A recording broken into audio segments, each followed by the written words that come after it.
अलंकापुरी पुण्यभूमी पवित्र ज्ञानराधा तया ठविता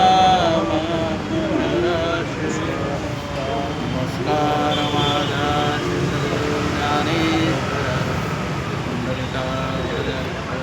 श्री ज्ञानदेव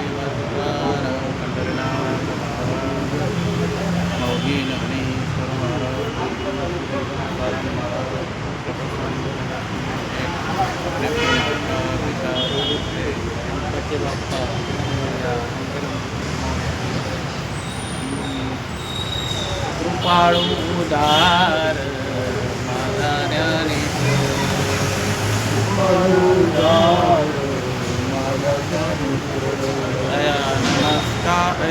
तया नमस्कार वारंवार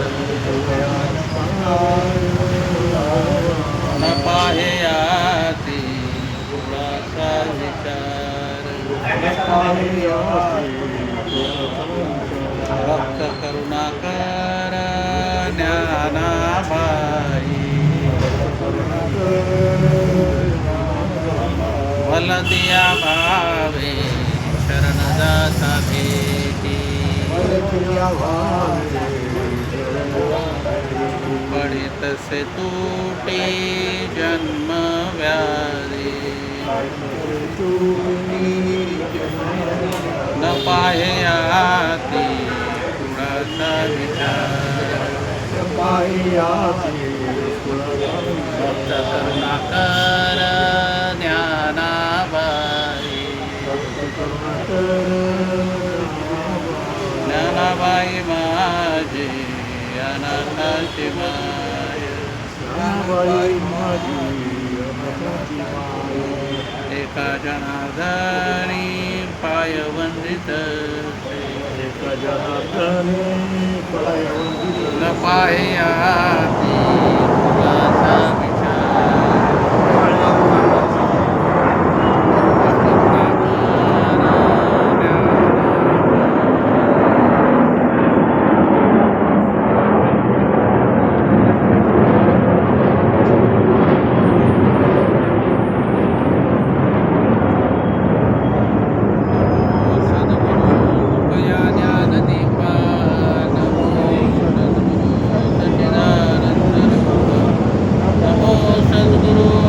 कल्याण मूर्ती नमो भास्करा मनुष्याकृती रागवे ख्याती केली स्वामी हा पूर्ण ब्रह्म प्रकाशी गदा महाराज हा जन्मला मूर्तिलोके सिंधू से बांधिला से तुझेने अनाथा दिनाकारने तुया परिहारिला विग्रही निर्विकार महे श्री हरि व्यापको सर्व जीवा दया पूजले आदरे पांडुरंगे विमाने गेले प्रयाण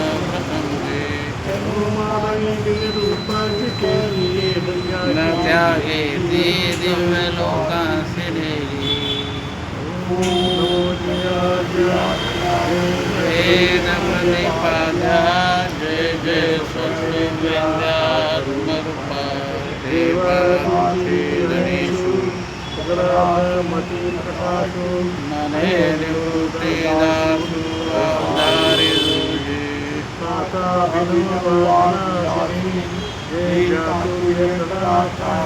श्री श्री शारदा विश्वमोहिनी नमस्कार लेमिया मद हृदय सद्गुरु जेने तारिलो हा संसार गुरु मनोने विशेषात्यादरू विवेका जैसे डोळ्यांजन भेटे ते वेळी दृष्टीचे पाटा फुटे भगवास पाहिजे तेच प्रगटे महानिधी गुणते अधिकते सरते करुण पुढे द्यावे तुमते विनवतू असे ज्ञानदे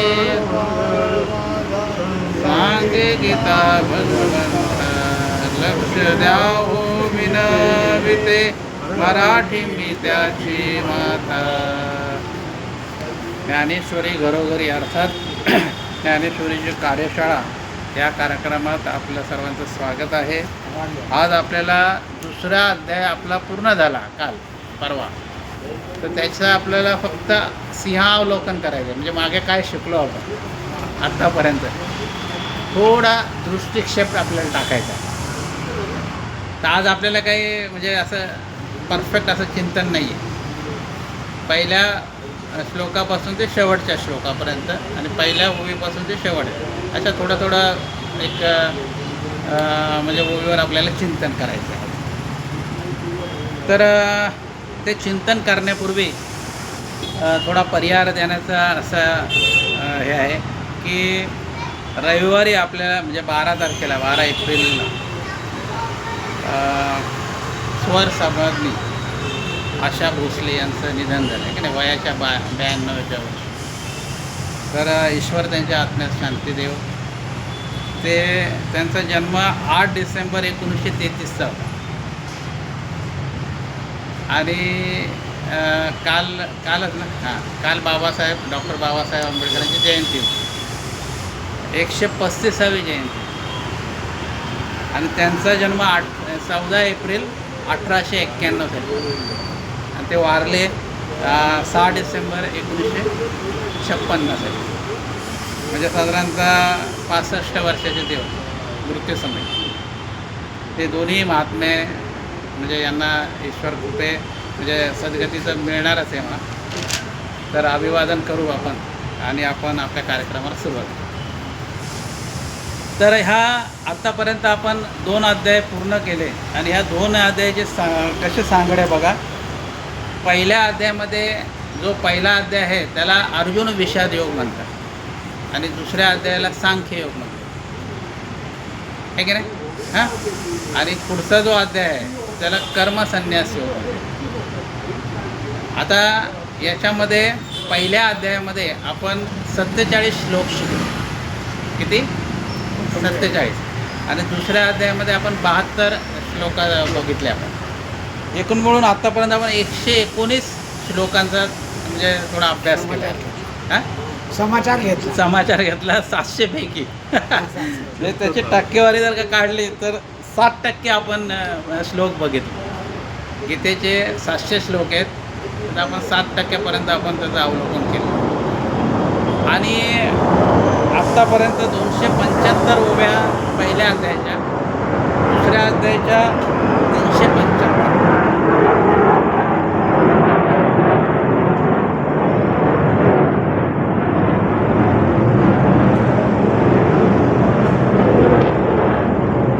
अशा आपण आहे ना 650 ओव्यांचा अभ्यास केला आत्तापर्यंत. तर एकूण ज्ञानेश्वरीमध्ये 9033 ओव्या आहेत. म्हणजे सॉरी ते श्लोक 17% बघितले आपण, म्हणजे 17%चं प्रमाण आहे. पण ओव्या बाबतीत आपण म्हणाल तर आपण 60% ओव्या बघितल्या होत्या. आणि पहिल्या अध्यायामध्ये एकूण 60 दृष्टांत बघितले आपण. माऊलीने 60 दृष्टांत दिले आणि दुसऱ्या अध्यायामध्ये 96 दृष्टांत दिले.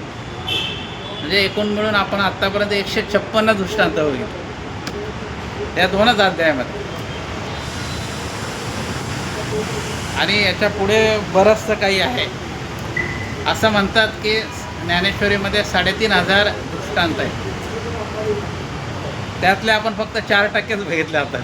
म्हणजे एवढा मोठा विस्तार आहे. हे मला सांगायचं डिटेल कशासाठी की हे एवढं मोठं आहे सगळं. तर ह्या दुसऱ्या अध्यायामध्ये आता आपण थोडा विचार करू.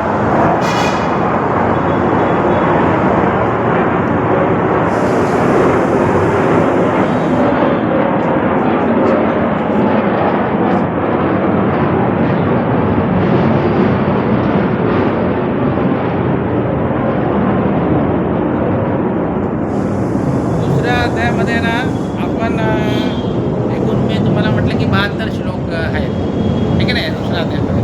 त्यापैकी अर्जुनाचे 11 आहेत आणि संजयाचा 1 आहे. श्रीकृष्णाचे 60 श्लोक आहेत. कारण ह्या दुसऱ्या अध्यायापासून भगवंताने बोलायला सुरुवात केलेली, 11व्या श्लोकापासून. आणि एकूण मी तुम्हाला म्हटलं की 96 दृष्टांत ह्या दुसऱ्या अध्यायामध्ये आहे.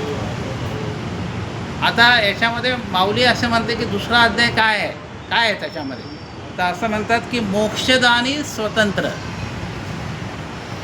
ज्ञान प्रदान हे शास्त्र, येतुलाले दुजी सूत्र उभारिले. सूत्रबद्ध पद्धतीने भगवंताने आपल्याला ज्ञान सांगितलेलं आहे. बघा, सूत्र शब्द गणितामध्ये वापरला जातो. कुठलं सूत्र आहे? सूत्र काय आहे? सूत्र म्हणजे कमीत कमी शब्दामध्ये जास्तीत जास्त मांडणं, त्याला सूत्र म्हणतात. तर दुसरा अध्याय हा सूत्रबद्ध आहे, आपला कल्याण करणारा आहे. आणि आपण तो जर का आत्मसात करण्याचा आपण जर का प्रयत्न करू तर आपलं कल्याण झाल्याशिवाय राहणार नाही. बघा, प्रत्येक पालकाची अशी चांगली इच्छा असते की मुलाने चांगलं व्हावं, आपल्यापेक्षा डॉक्टर व्हावं, इंजिनियर व्हावं. आता मुलगा कंडक्टर होतो हा भाग वेगळा. हां, म्हणजे भगवंताला असं वाटतं की प्रत्येकजण याने स्थितप्रज्ञ व्हावं. पण स्थितप्रज्ञ होत नाही हा भाग वेगळा. कारण पालकाची कसं असतं माहिती आहे का, आता देवाची इच्छा नाही पूर्ण होत तर आपली काय होणार आहे सांगा बरं, आहे की नाही. आणि काय असतं माहिती आहे का कुलकर्णी साहेब, आपण मुलांचे मालक आहे का पालक आहे? पालक आहेत आपण, मालक नाही. आपण पालक आहोत. आणि तो जो जन्माला येतो तो त्याचं स्वतंत्र सगळं प्रारब्ध घेऊन येतो आणि आपण काय आहोत? निमित्त आहोत. म्हणून आपल्याला फार चांगली इच्छा असते. पण घडतं काय आता वेगळंच घडतं. कधी कधी ध्याने मानत नसेल तर तो चमकतो सुद्धा तो मुलगा. बघा आता अहो, सगळेच माणसं साधेच असतात सुरुवातीला, पण त्यांची मेहनत करतात ते आणि ते मोठ्या यशाला प्राप्त होतात. उदाहरणार्थ आता क्रिकेटबद्दल बघायचं तर सचिन तेंडुलकर साधाच मुलगा होता. त्यांच्या घरात कधी कोण क्रिकेट नव्हतं खेळत. पण तो 4थ्या वर्षी त्यांनी बॅट धरली त्या हातामध्ये. मग त्यांनी ओळखलं त्या वडिलांनी, आईवडिलांनी. त्याचे वडील तर लेखक होते, प्राध्यापक होते. कोण पुढं काय त्याच्यात पराक्रम करेल कोण हे काय सांगता येईल. तर ह्या श्लोकामध्ये भगवंताने अनेक प्रकारे आपल्याला समजावण्याचा प्रयत्न केलेला आहे. ह्या अध्यायामध्ये 5 प्रकार पडतात. कुठला प्रकार आहे? पहिला, श्रीकृष्ण आणि अर्जुनाचा संवाद आहे. अर्जुन हा काय आहे? मोहग्रस्त झालेला आहे, मनोरुग्ण झालेला आहे आणि त्याची व्यथा 1 ते 10 ह्या श्लोकामध्ये मांडलेली आहे. त्याच्यानंतर सांख्ययोगाचं वर्णन भगवंत करतात 11व्या श्लोकापासून ते 30व्या श्लोकापर्यंत. नंतर भगवंत काय करतात की 31 ते 38 त्याला शास्त्रधर्म सांगतात, स्वधर्म सांगतात. त्याच्यानंतर 39 ते 53 निष्काम कर्मयोगाचं वर्णन आहे आणि 54 ते 72 हे स्थितप्रज्ञांचं वर्णन आहे. अशा पद्धतीने त्याला, कारण का तो अर्जुन हा घायाळ नाही आहे, अर्जुनाला काय कुठली जखम झालेली नाही आहे, त्याच्या मनावर परिणाम झालेला आहे, मोहग्रस्त झालेला आहे. मी तुम्हाला मागे म्हटलं काही जखम असते तर त्याला मलमपट्टी करता आली असती, परंतु एकदा मनावर माणसाचा आघात झाला का त्याला सांभाळणं, त्याला समजावणं हा फार मोठा भाग आहे. तर भगवंत त्याला समजावत आहेत, एन ना केन प्रकारे त्याला कर्म करायला लावत आहेत. आणि शेवटी आपण त्याच्या मनात काय आलं की भगवंतांनी काय केलं आहे की ज्ञानयोगाला श्रेष्ठ म्हटलेलं आहे. मग आता मी संन्यास घ्यायला मोकळा आहे. पूर्वी काळी संन्यास घेणं हेच चांगलं समजायचं. चांगलं लक्षण समजायचं. पण त्याला काय वाटलं की आता मला तर युद्ध करायचंच नाही आहे, मग कुठे या झंझटीत पडायचं आहे, आता मी संन्यास घेतो. परंतु युद्धभूमीमध्ये त्याला संन्यास घेता आला असता का सांगा? त्यांनी घेऊन दिला असता का? त्या कौरवाने घेऊन दिला असता? त्याला तिथं त्याला तर मारलंच असतं. हां, म्हणून कसं होतं, उचित कर्म फार महत्त्वाचं. योग्य वेळी निर्णय योग्य का म्हणजे घेतला की मनुष्य काय करतो, सफल होतो. ज्याच्यासाठी तो शोक करतो ते योग्य आहे का अयोग्य आहे तेच त्याला कळालं नाही. तर अशा पद्धतीने हा जो अध्याय आहे सांख्ययोगाचा, ही सर्व लक्षणं जी याची स्थितप्रज्ञाची सांगितलेली आहेत भगवंतानी, ती आपल्याला पडताळून पाहिजे. आपण दुसऱ्याचं नाही हे करायचं एक्सपेरिमेंट. अमका महाराज असा आहे, तो तसा आहे, तसं नाही. मी कसा आहे, मी किती त्या स्थितप्रज्ञाची लक्षणं माझ्यामध्ये आहेत, किंवा मी मॅक्झिमम किती आणू शकतो माझ्या जीवनामध्ये, याचा आपण योग्य विचार करायला पाहिजे. आणि याच्यामध्ये कसं असतं माहिती आहे का, की प्रकृती गुणामुळे आपण कर्म करत असतो. मी तुम्हाला सांगितलं मागे भगवंत असं म्हटलं की 3 प्रकारची हे आहेत माणसं आहेत. एक सात्विक आहेत, एक राजस आहे आणि एक तामस आहे. सकाळ दुपार संध्याकाळ आहे की नाही. तसंच आपलं कसं आहे, बालपण, तरुणपण आणि म्हातारपण. बालपण हे तामस आहे, तरुणपण हे राजस आहे आणि म्हातारपण हे सात्विक आहे. 60 वर्ष झाल्यानंतर मनुष्य थोडा वैराग्याच्या दिशेने त्याचा प्रवास सुरू होतो, कारण त्याने सगळे भोग भोगलेले असतात आणि त्याला परत इच्छा होत नाही. आता काहींना इच्छा होते, हा भाग वेगळा आहे. बालपणी काय असतं, आपण नको ते हट्ट करतो, किती त्रास देतो आपण आई वडिलांना, ते त्यांना माहिती त्यावेळेला. मला हे पाहिजे, म्हणजे आपण त्या बालकाला काय कळतं का हो, आपली वडिलांची कॅपॅसिटी आहे का हे आणण्याची? त्याची कल्पना नसते त्याला. म्हणजे त्याच्याकडे तामस वृत्ती जास्त असते लहानपणामध्ये. तो विचार करत नाही, तो फक्त आपला विचार करतो, मला हे मिळायला पाहिजे. त्याच्यानंतर मग तो तरुण होतो. तरुण झाल्यानंतर त्याच्याकडे रजोगुण वाढतं आणि मग त्याला हवं असं वाटतं, मला हे पाहिजे, मला ते पाहिजे, मला हे पाहिजे, मला शिक्षण माझं चांगलं झालं पाहिजे, शिक्षणानंतर मला नोकरी चांगली लागली पाहिजे, नोकरीमध्ये मला पगार चांगला पाहिजे, त्याच्यानंतर मला पत्नी मिळाली पाहिजे, पत्नी मिळाल्यानंतर त्यांचा आपला संसार झाला पाहिजे, मुलं झाली पाहिजे. असं त्याचं सगळं वाढत जातं त्या रजोगुणामध्ये. आणि सगळं करता करता म्हातारपण कधी येतं हे माणसाला कळत नाही. एक मोठा तत्ववेत्ता असं म्हणतो की वेळ कोणासाठी थांबत नाही आणि ती मागच्या दाराने कधी निघून जाते कळत नाही आपल्याला. केव्हा आपल्या उतार वयाला आपण लागतो तेच आपल्याला कळत नाही. तर असा हा सांख्ययोगाचा थोडा अभ्यास आहे. याच्यामध्ये पहिला श्लोक जो आहे तो सज्जय उवाच, म्हणजे संजय म्हणतो. कोणाला म्हणतो? धृतराष्ट्राला. काय की तं तथा कृपयाभिष्टं अश्रुपूर्णाकुलेक्षणं विशदिन्तिमेदेव वाक्यम उवाच मधुसूदन.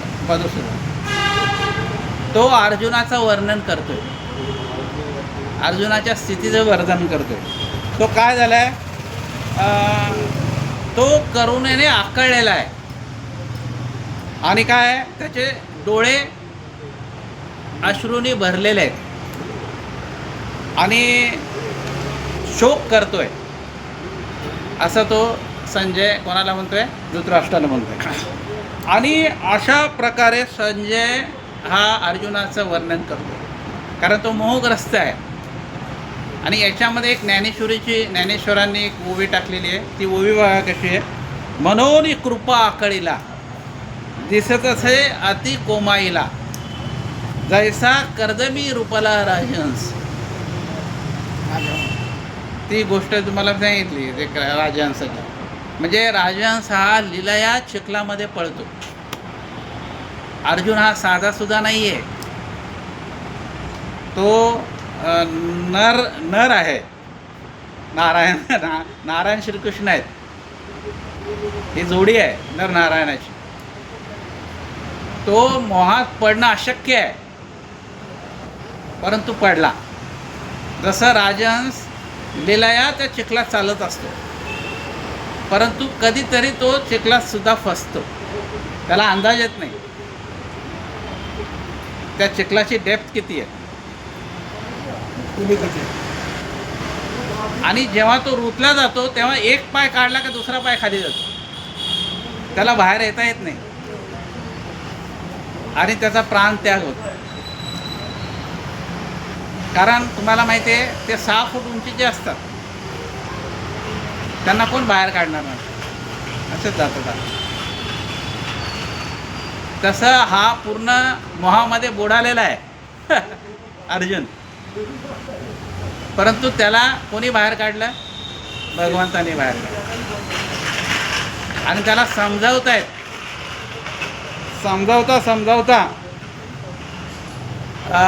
मग सांख्ययोगाचं वर्णन करत आहे.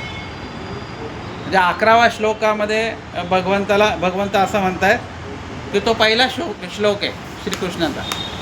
श्री भगवान उवाच अशोचानन्वशोचस्त्वं प्रज्ञावादंश भाससे गतासूंश्च नानुशोषन्ति पंडिता. मग ते भगवान श्रीकृष्ण अर्जुनाला म्हणतायत, अरे ज्याच्याविषयी शोक करायचा नाही त्याच्याविषयी तू शोक करतो आणि स्वतःला वाकी पंडित समजतो. म्हणजे तो प्रयत्न म्हणजे तो सांगतो की मी काय युद्ध नाही करत आहे, हे त्याची भाषा कशी आहे? पंडिताची आहे. तो स्वतःलाच जाणत नाही आणि तो कौरवांना नाव ठेवतो. तो काय बोलतो की कौरवांना ठीक आहे त्यांना अक्कल नाही, पण मला अक्कल आहे. हित काय अहित काय हे मला समजतं. पण वास्तव त्या बाबतीत कौरव बरोबर आहेत ते लढायला तयार आहेत. पण याने ते सगळं बघितलं. पितामह भीष्म बघितले, द्रोणाचार्य बघितले, कृपाचार्य बघितले, ज्यांच्या मांडीवर मी खेळलेलो आहे, माझे गुरु आहेत, मी यांना कसं मारू. आणि त्याच्यामुळे त्यांनी काय निर्णय घेतला, तो शोकग्रस्त झाला, मी काय करू आता. आणि अशा पद्धतीने जेव्हा त्याची स्थिती असते तेव्हा भगवंत असं म्हणतात की जे गेले आहेत किंवा जे जाणार आहेत आता त्यांचा शोक करायचा. ते त्यांच्या कर्माने जाणार आहेत, काही त्यांच्या कर्माने गेलेत. आणि हा निसर्गाचाच नियम आहे, ज्याचा जन्म झाला त्याचा मृत्यू निश्चित आहे, फक्त आपल्याला तारीख माहिती नसते. आपण आता एवढे वर्ष झाले त्यांच्या पुण्यतिथी काय साजरे करतो. हां, एवढे वर्ष गेले वरती त्यांना पुण्यतिथी साजरे करतोच नाही. पुण्यतिथी ना ते पुण्यतिथी का साजरी करतो आपण? की त्यांचं स्मरण, फक्त स्मरण. पण ते स्मरण कसं करायचं तुम्ही ठरवायचं. फटाके तुम्ही DJ लावायचं. ऐका पुण्यपुरुष जो असतो म्हणजे महामानव कुणी पुरुषोत्तम, त्याचं स्मरण कसं करायचं तुम्ही ठरवायचं. आता तुम्ही DJ लावला, दारू पिली आणि धिंगाणाच केला, फटाके वाजवले, मग त्याच्या आत्म्याला शांती मिळेल का? त्या माणसाच्या नाही मिळणार. तर तू म्हणायला आलं मी उगाच त्यांच्यासाठी कष्ट केले असं आहे. आता कसं माहिती आहे का, खरं बोललं की सख्यायला लागेल, त्याच्यामुळे गप्प आपण फक्त बघायचं. जे जे दिसे ते ते फक्त बघायचं आपल्याला. आपण असं म्हणायचं जे जे दिसे ते ते हरिरूप, आणि आपण त्याच्यावर पडदा म्हणजे नो कमेंट्स. पुढे बघा आता, विवेकी माणूस जो असतो त्याचं वर्णन तुकोबारायाने एका ठिकाणी असं केलं आहे, शोक मोह चिंता याची नेणती ते वार्ता. बघा, विवेक असला की मग मनुष्य काय करतो, ते स्वतःला सांभाळून घेतो. अरे ठीक आहे, जसं आता प्रभू रामचंद्र उद्या राजा होणार होते सकाळी, परंतु त्यांना त्या वनवास भोगायला लागला. मग ते रागवले नाहीत. रागवले का? ते नाही रागवले, त्यांनी ते ॲक्सेप्ट केलं. ठीक आहे म्हणे. आणि मग लक्ष्मण दोष द्यायला लागला की काही काही असे हे तसं ते तसं. मग तेव्हा ते गदिमांनी लिहिलं आहे की पराधीन हा पुत्र मानवाचा.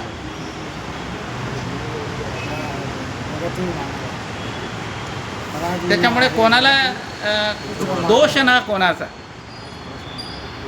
काही काही मातेचा दोष नाही आहे, काहीतरी माझंच कर्म आहे. असा विवेक केव्हा येतो, जेव्हा तुमची बुद्धी शाबूत असते. नाही तर माणसाला आज थोड्या कारणाने पटकन राग येतो. अहो, कोणाला सांगण्याचा धर्म नाही. मागे मी जनरल डब्यामध्ये बसायला, आता आम्ही माझे मिसेस पण होते, तिथे असे तरुण 2-3 पोरं होते, ते असे तांगड्या पासरून बसले होते. त्यांना मी म्हटलं, अरे बसायला जागा द्या.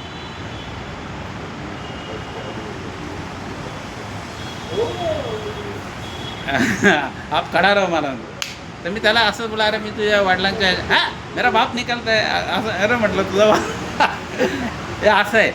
म्हणजे विवेक पण कोणाला सांगितलं तर ते पण त्याला पचत नाही. आणि पुढे काय आहे बघा, आत्मा अमर आहे आणि शरीर नाशवान आहे, हे जर का आपण ठरवलं तर आपण शोक करणार नाही. याच्या मागे ती भूमिका आहे भगवंताची. आणि पुढे पंडिताबद्दल तुकोबा असं म्हणतात एका ठिकाणी, पंडित म्हणता थोर सुख वाटे, परे तो पाहता अवघाची मृत. तू आपण पे नेनसी. भगवंत त्याला म्हणतात, अरे तू तुला स्वतःला जाणत नाहीस, परी या कौरवाचे शोषू पाहते, पण या कौरवांचा तू शोक करतो. हा भाऊ विस्मय आम्हासी पुढते पुढे. ते आम्हाला हे तेच आश्चर्य वाटतं, हे असं तू का करतोस. पुढे 31 ते 38 मध्ये त्यांना काय करतात, शास्त्र धर्म समजावत आहेत. म्हणजे त्याला उपदेश देत आहेत, ते त्याला हळूहळू त्याला पचेल असा, त्याला झेपेल असंच ते सांगतायत. पुढे कसं आहे बघा, शास्त्रधर्मामध्ये काय कुठला श्लोक आहे, स्वधर्ममपि चावेक्ष न विकंपू महर्षी, धर्म्यार्धी युद्धा श्रेयो अनन्यन यत शस्त्रियस्य न विद्यते.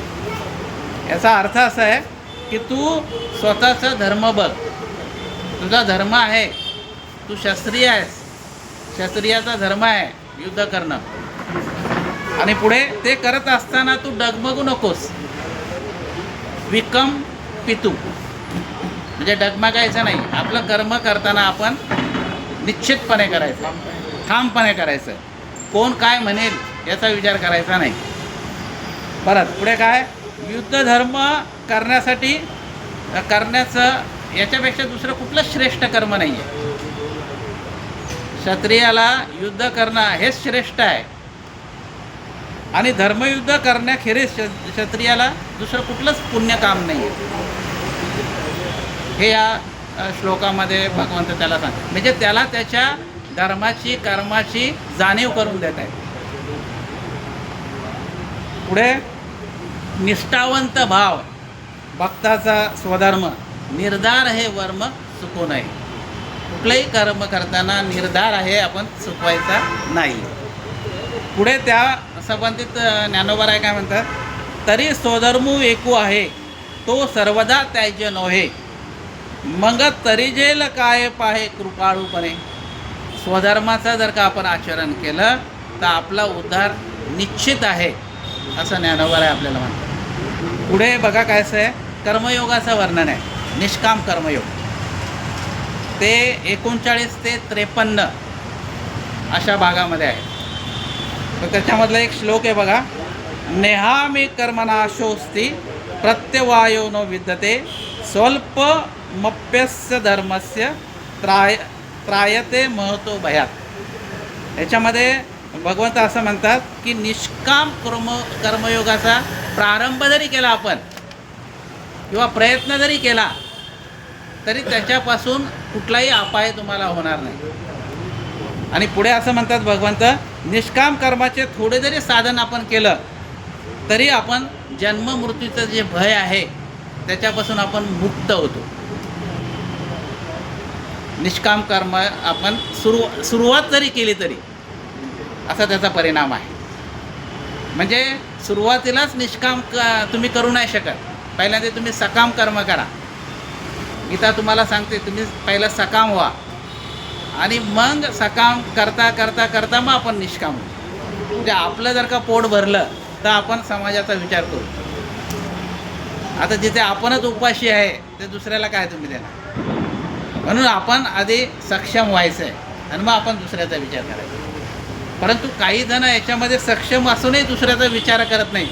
ते भगवंताला थोडं खटकतं आहे की तुम्ही हा विचार करा म्हणजे तुम्ही निष्काम व्हा. पुढचं बघा आता, निष्काम कर्मयोगापासून मनुष्याला कुठल्याही प्रकारची हानी नसते. त्याच्यानंतर कर्माच्या परिणामाची चिंता न करता प्रयत्न चालू केले पाहिजे. पुढे, देवाविना भक्ता कोण देतो निष्कामता. तुम्हाला निष्काम कर्म केव्हा सुचेल, जेव्हा देवाची कृपा तुमच्यावर राहील तेव्हा. नाहीतर मृत्यू समाईपर्यंत आपण दुसऱ्याचा विचार करता, फक्त आपलाच विचार करतो आपण, मी आणि माझं कुटुंब. याच्यामध्ये नाथरायांनी त्यांच्या हरिपाठामध्ये मी तुम्हाला म्हटलं की सोडी मी तू पुन्हा तोच सुखी. सुखी जे नेवावे जग निभवावे, अज्ञानी लावावे सन्मार्गास. अज्ञानी जे लोक असतात त्यांना सन्मार्ग लावणे हेच तर निष्काम कर्म आहे. पुढे बघा आता काय म्हणतात, त्याच्यामध्ये ज्ञानोबारायांनी 2 ओव्या, म्हणजे भरपूर आहेत त्याच्यामध्ये, पण 2 ओव्या त्याच्यामध्ये तुम्हाला सांगतो. अर्जुना ते पुण्यवशय असे अल्पची हृदयी बुद्धी प्रकाशय, तरी अशेषही नासे संसार वय. थोडीसुद्धा निष्काम प्रवृत्ती आपण केली तर आपल्याला संसारामधून आपण काय होतो, भयमुक्त होतो. पुढे बघा, तैसा ईश्वरा वाचून काही जे अनिकलानी नाही, ते एकची बुद्धी पायी अर्जुना जगी.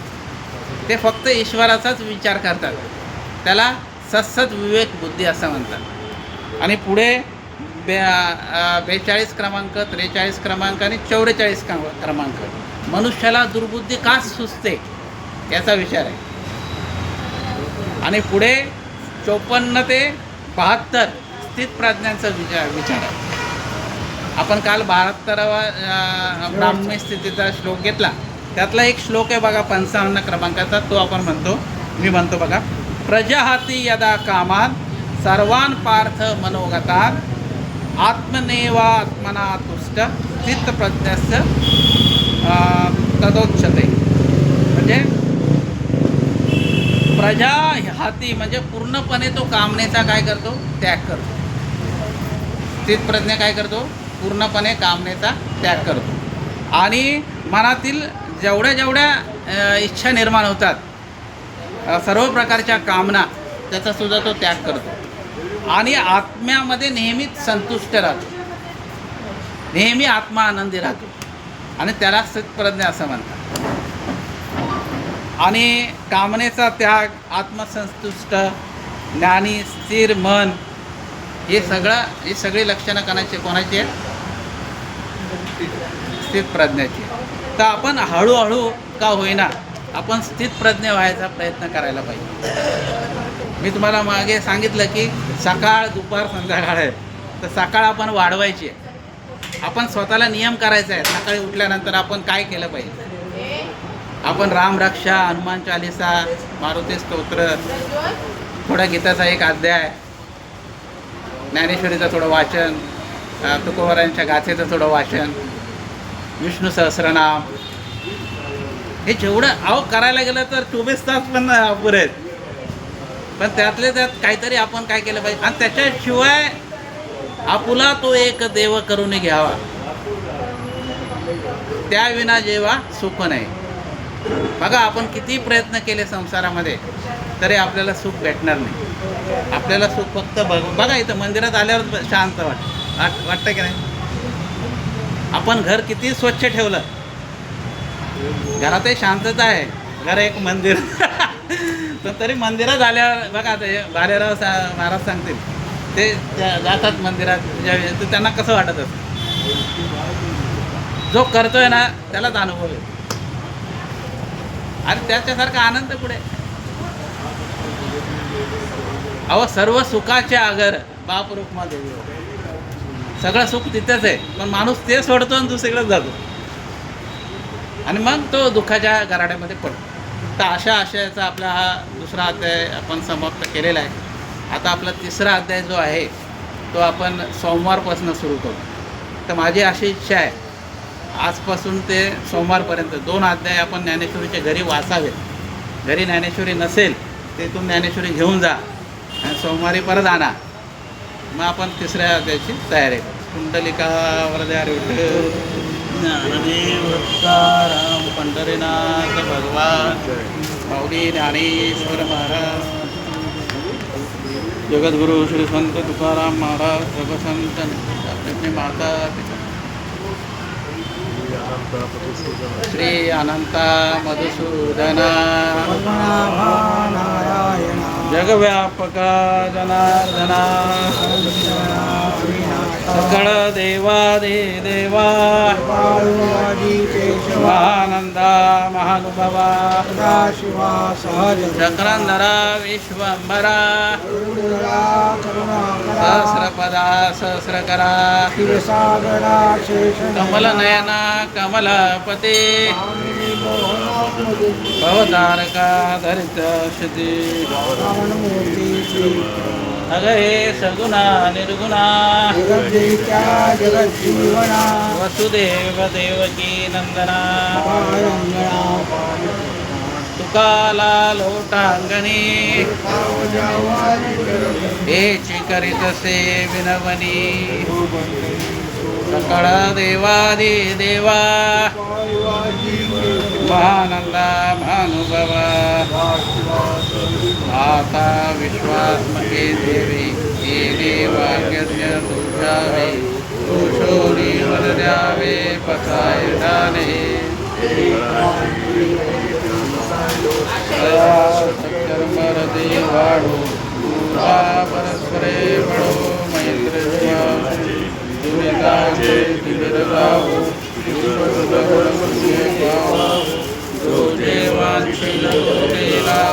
प्राणिदात सकळ मंगळी ईश्वरनिष्ठांची मांदियाळी अनवरत भूमंडळी वेददूता तला गणपते चेतना चिंतामणी सेवाव मूलते अर्णव विभूषांचे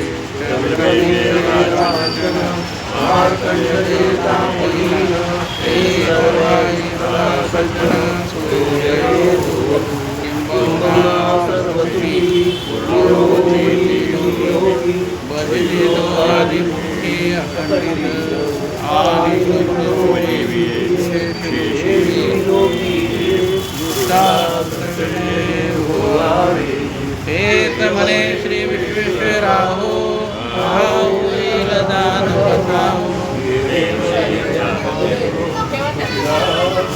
एने वरे ज्ञान